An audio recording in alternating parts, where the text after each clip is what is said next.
मेरे वीडियो को सब्सक्राइब, लाइक और शेयर करें और बेल आइकन दबाना ना भूलें ताकि आपको मेरे वीडियो की हर अपडेट मिलती रहे।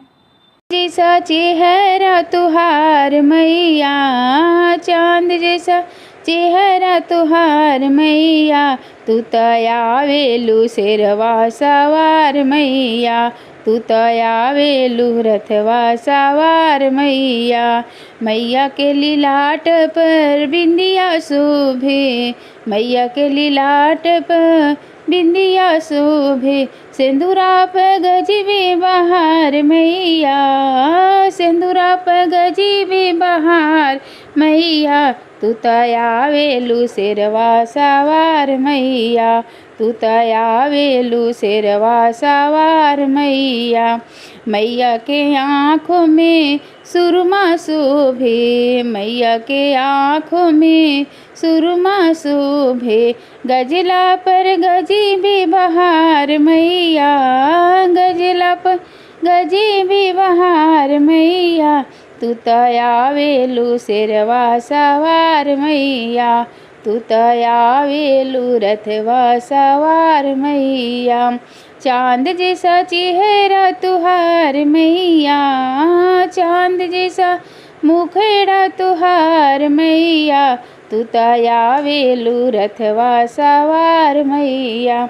मैया के गाटा में कंगन शोभे, मैया के गाटा में कंगन शोभे, हथेली पर मेहंदी गजबे मैया, हथेली पर मेहंदी गजबे मैया, तू त आवेलू शेरवा सवार मैया, त आवेलू रथवा सवार मैया।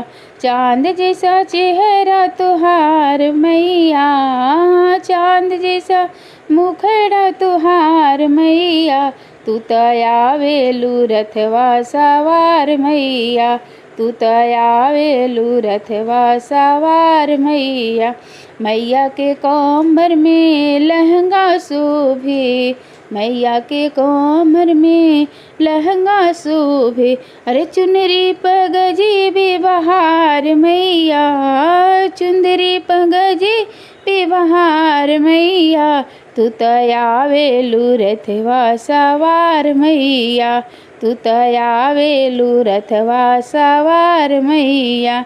चांद जैसा चेहरा तुहार मैया, चांद जैसा मुखड़ा तुहार मैया, तू त आवेलू शेरवा सवार मैया, तू त आवेलू शेरवा सवार मैया।